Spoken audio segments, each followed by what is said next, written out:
Welcome to episode number 11 of my China adventure. So today I'm going to talk to you about a couple things that happened, and there's really something I will never forget because it was so unique. One of the early sales girls that the company that I bought spiral tube machines from, her name was Pan, and that was her family name. We called her Maymay, our little sister for short. We would chat back and forth many times when I'm in the U.S. and when I'm there, and just a sweet girl. And one time I was preparing a message, and I was chatting with her also on the side, as well as with our Chinese daughter. And I was chatting with them, and Maymay said to me, she goes, "Hey brother," she goes, "what are you doing?" I said, "Oh, I'm preparing a message to speak tomorrow at the church." She said, "Oh, well, what will you share?" Well, that Sunday, I was specifically sharing a message on how you could be saved. And so I start to share with her, and partway through, she says, "Brother," she said, "can I call you?" So she called me. She says, "Brother," she said, "if Jesus did this for me, what could I do for him?" And I told her, I said, Jesus died to give you that free gift. What you need to do is just receive that gift and receive his love and walk in that love in every day.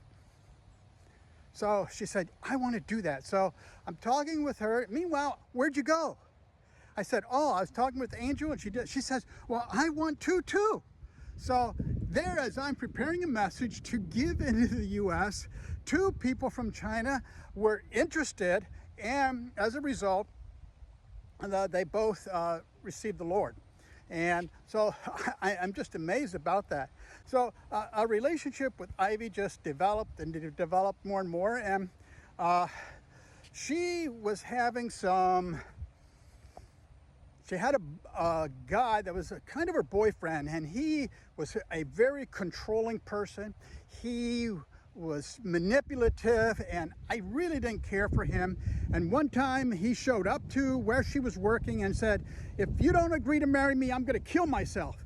And so she calls me, so "What do I do? What do I do?" And I said, "You don't do it." He visited her home and over spring break, and came with a ring to give to her and says, here's our engagement ring, and he left it on the table right there, and she didn't pick it up. She said, "What do I do? What do I do?" I said, "Don't take it." I said, "Just don't take it." He said, "I've told him no." But so long story short, that kind of blew over.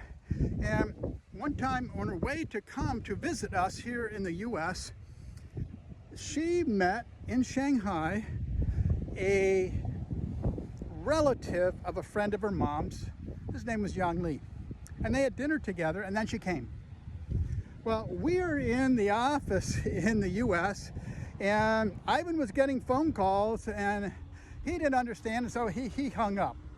So asking for Zhang Feng. No Zhang Feng there. So in the end, he calls back again. He says, "There's somebody Ivan tells me there's somebody calling asking for a Zhang Feng." I said, "That's Ivy's name, who was in the office with us." So we took the call. Well, that began to be regular calls because Yang Li had to go to France for a month for training, and he started calling Ivy. Well, he also started chatting with me. So one time he is there, and I'm talking with him about the Lord. And he says, yes, he goes, "I have an aunt that's a Christian." He says, "and I think that someday I want to become a Christian too." I said, "No, you can't someday." He says, "Well, what do you mean?" I said, "The Bible says today is the day of your salvation. So right now is the time for you to become a Christian." He says, "Well, how do I do that?" So I told him, I said, "Are you in bed now?" He said, "Yeah, I'm in bed." I said, "You get out, get down on your knees, begin to tell the Lord that you have fallen short and that you receive his full gift of salvation and that you want to live for him, and ask the Holy Spirit to come into your life and make you a brand new person." So my phone is dead for a couple minutes. Then he gets back going. He says, I did just what you said. He said, and I feel such peace inside. Thank you very much. So that is some of the things that happen to me over the phone or text messages because of relationships that I built in China. That still continues to happen. And I got some more interesting stories for you. I don't have time on this podcast, but go ahead, click like and subscribe if you want to hear more of some of the stories that I have on how God has worked in China in many different ways. Take care and have a good day.